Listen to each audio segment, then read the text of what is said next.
Hey everyone, this is Brian from ActiveMelody.com. Well, this week's lesson has two R&B rhythms, and we're going to learn how to play both of them. And so we're really going to be focusing on timing and rhythm. So I played through both of those in the intro, but in this video we're only going to learn the first rhythm that I played. If you want to learn the second one, you're going to need to go to ActiveMelody.com and look for EP070. You'll be able to watch that second video there. And you'll also be able to download the tablature and the jam track for this lesson. And the jam track's pretty important because, again, like I said, we're going to be focusing on timing. So the jam track locks you into the time signature and gives you something to practice along with. So let's go ahead and take a look at part one. Alright, so this is played in the key of A, and there's three chords in this. There's an A chord, a D chord, and an E chord. And those chords will be notated on the tablature. And this lesson will actually be pretty easy to get through because there's not a whole lot of different parts. There's a lot of repetitive parts. So once you learn them, you can just sort of transcribe them on the neck, and I'll show you what I mean by that. But the first thing that I play is this little, it's kind of like a little chunky, sounds almost like an upright bass, but it's this part that goes. So that's the first thing we're going to learn. And that's all part of the rhythm here. And the way that I'm getting that sound, you can hear it's not ringing out like this. And that's called palm muting to get that sound. And so you use this part of your hand, your right hand, and you just sort of let it, I let mine rest right about here on the guitar. It's close to the bridge, but it just kind of rests there on the strings. And when you do that, you get this kind of chunky sound. And that's how, I mean, you'll hear that sound used a lot, especially even with like a lot of overdrive with rhythm.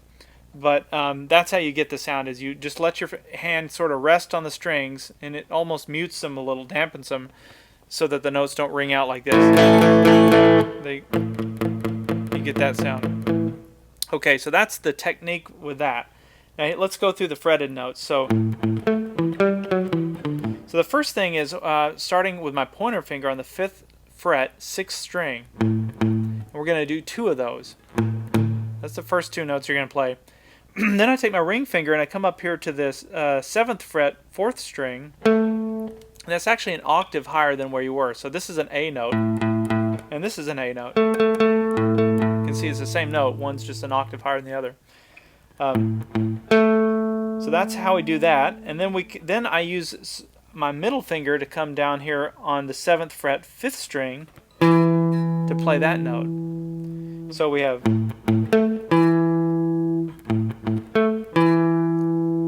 Okay, then I take my pointer finger and I come back to the 5th fret, but this time on the 4th string, and then watch this. I'm going to walk from the 5th fret down to the 4th fret. So we have. That's what we have so far. Now I'm going to make a stretch here and come all the way up back to the 7th fret from the 4th fret. I'm going to come up to the 7th fret, 5th string, and play that note. And then I'm going to come down and play the 5th fret, 5th string, and play that note. So let's put all that together. I'll do it slowly. We have.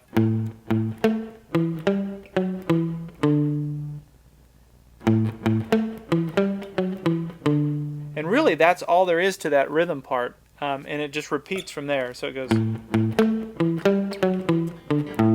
and comes back. So when I'm on the 5th fret, 5th string, I drop down and play the 5th fret, 6th string one last time, and that kind of ends that loop. And then I can go into that part. So let me back up again. I'll do that slowly. We have.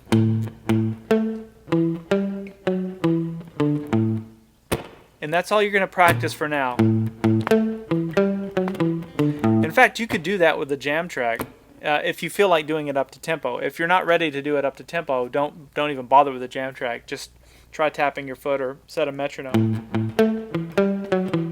So the picking pattern with the right hand, most of those are downstrokes. In fact, you could do this all with downstrokes if you wanted to, because it's played slow enough. But what I find myself doing is I do down, so this is downstroke, downstroke. But then when I get to here, I do a downstroke, upstroke, downstroke, upstroke. So there's some alternate picking at this point. It goes down, up, down, up. So it's down, down, down, down, down, up. up, down, up, down, down, down, down, down, up, down, up. Okay, and that gets us back to the A. Now, the next thing that I play is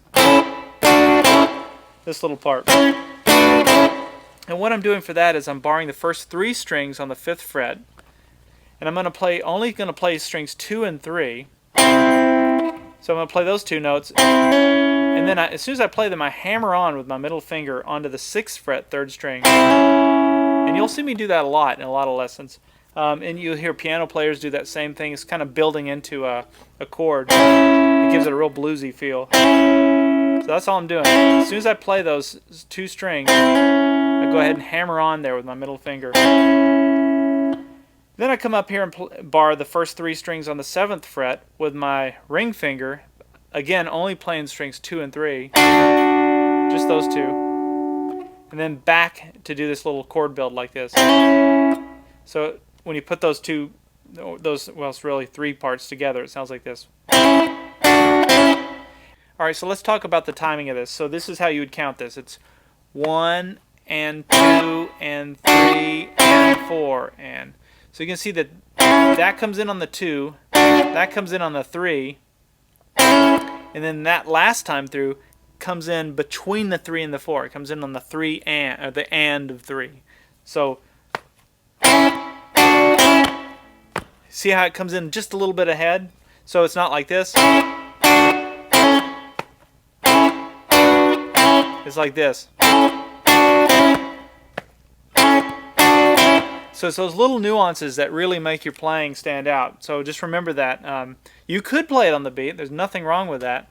But to fit into the jam track, it fits really nicely if you come in right between the 3 and the 4. So some of you are probably thinking, well, how did you come up with this part? Like, well, and to be honest, I just felt it, you know. And the more of this kind of stuff that you do, the more you will feel it. It's just a matter of, you're learning a new language right now. And so as you learn all these licks, you're learning new words. And at some point, you'll be able to put them together and make your own sentences with them. That's really what these lessons are all about. So let's go back, and the timing of this part, it's just 1 and 2 and 3 and 4, and so it's just it's played on each beat, even the and notes. So it's 1 and 2 and 3 and 4 and 1, and then it goes.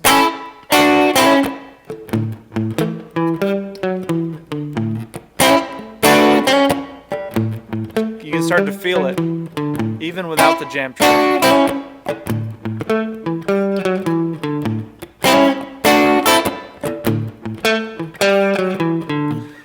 So that's the rhythm. That's really that first rhythm.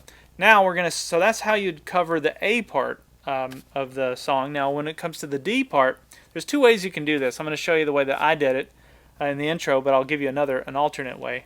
Maybe it'll make it easier for you. Now when we come to the D part, it's the exact same thing we did for the A part, except you're sliding everything up 1 set of strings. So instead of starting here on the 6th string 5th fret, you're going to start on the 5th string 5th fret. But you're going to use the exact same pattern. See, watch. It's the same. So just remember that. Shift everything up a set of strings, and you can play the D part. Still using the palm muting with your right hand.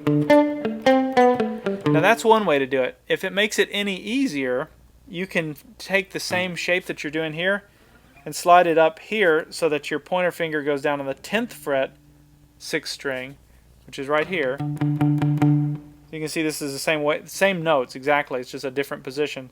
So you could play it on the same set of strings, just slid up to so that your pointer finger's on the 10th fret. That's just another way to play it. Or you can do it here.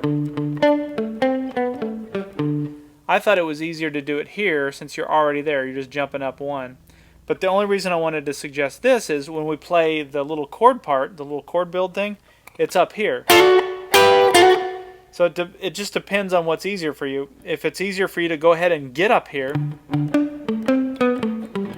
and just stay in that area, and then come down here for the A stuff and stay in that area. Totally up to you.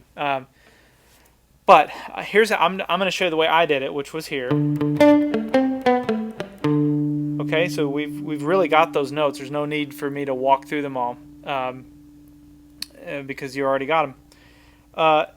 When we go to the little chord build thing, it's the same thing we did here. Remember, we barred the 5th fret, the first 3 strings on the 5th fret, and we only played strings 2 and 3 for the A. Well, it's the same thing, but now we're barring the first 3 strings on the 10th fret. And then we use our ring finger on the 12th fret, strings 2 and 3, and then back to the barring the 10th fret there and doing that little chord build. So you can maybe start to visualize what's going on here. What this is, that's a D chord. And you're just playing the top part of a D chord. So if you played a full bar chord, it would look like this. But we're just playing the top 3 strings of it. But it's still a D chord. So that's where you're at. So you can start to understand why when I do this, really all I'm doing there is I'm building an A chord. So this is an A. See if you're playing an A bar chord, which is right here, barring the 5th fret. You're just playing the top part of that chord, and you're building into it like this. But it is just an A chord. So okay, so that's an A chord. This is a D chord. So when we come to the D part, so hopefully that gives you some ideas now when you're playing on your own, making up your own solos, or playing rhythm or whatever. You can pull out these licks. If even when the chords change, you can change with the chords and have a different way to play it. And I find myself using this little chord build all the time. It's one of the most used, at least in my vocabulary, most used licks that I have.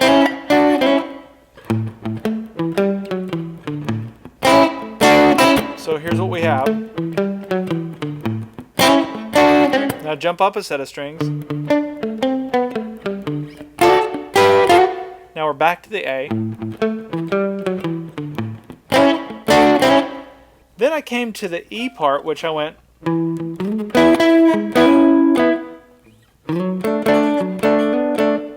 So for the E part, here's a way to visualize it. If you're used to playing these chords, and the way that most of you do it probably is like this. So you're barring, so this is another way to make an E chord. You bar the 7th fret here, and then you take your ring finger and you push it down on the 9th fret, barring only the top 4 strings. But you're only going to play those middle 1, 2, 3, 4 strings. So 5, 4, 3, and 2. That's another way to make a chord. So it's an E chord. So if you think of the E chord there, so you can visualize that, you can see what I'm doing when I go. And this is something Hendrix used a lot, and I'll explain that too. But so there's the E chord. Now watch what happens. So you can see that there's this bar going on when I make that chord, right?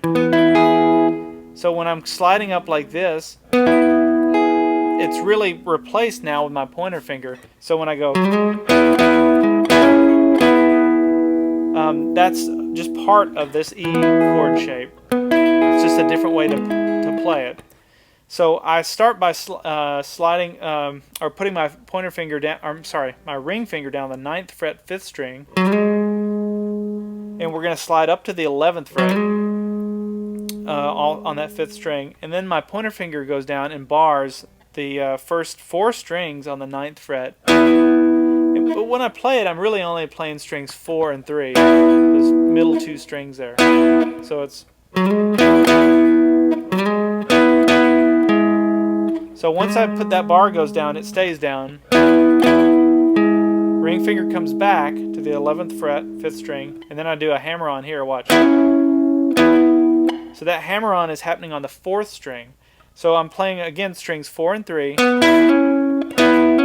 As soon as I play them, I hammer on to the 11th fret, 4th string. And then I take it off and play just strings 4 and 3. So that's it all around the E chord. And you can start to hear that when I mentioned Hendrix used that a lot, you know, when he would play like Wind Cries Mary. key it's in. This is just a different way that he's voicing those chords. So he's taking this chord and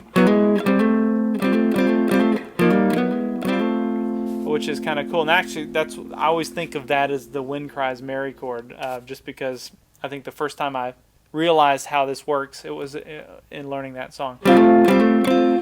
So that's what we're doing, though. We're in E. And just another little aside here, you can take this and watch what you can do. So just keep the bar down here on the 9th fret, and watch. You go back and forth. I can basically do lots of hammer-ons here on the 11th fret. So I'm just skipping a fret from wherever the bar is, and watch this. All around the E chord.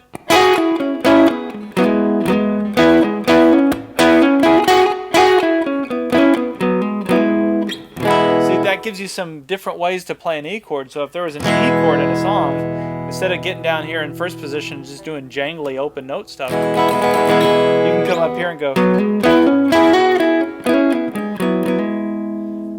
Now think about that, though. You could take that and translate. So now I'm sure you're starting to think, well, what if it was a D chord? Well, where's that position of a D chord? It would be here, right?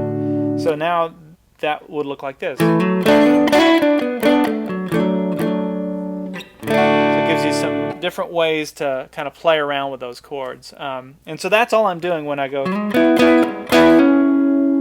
to play the E part. Then to play the D part, I just did the same thing but slid it down here so that the bar goes down on the 7th fret, and it's the first 4 strings, but it's the same same notes that I played on the E chord. And I can't remember if that's exactly what I did in the intro. I think the tablature will be right. I'll make sure that I haven't created the tab yet, but I'll make sure that it was exactly what it was in the intro. But it was some version of that. And then we go right back to the A part of the chord. Alright, so let me back up and I'll play through the whole thing, and I'll play through it slowly so you have this as a reference. So here we go.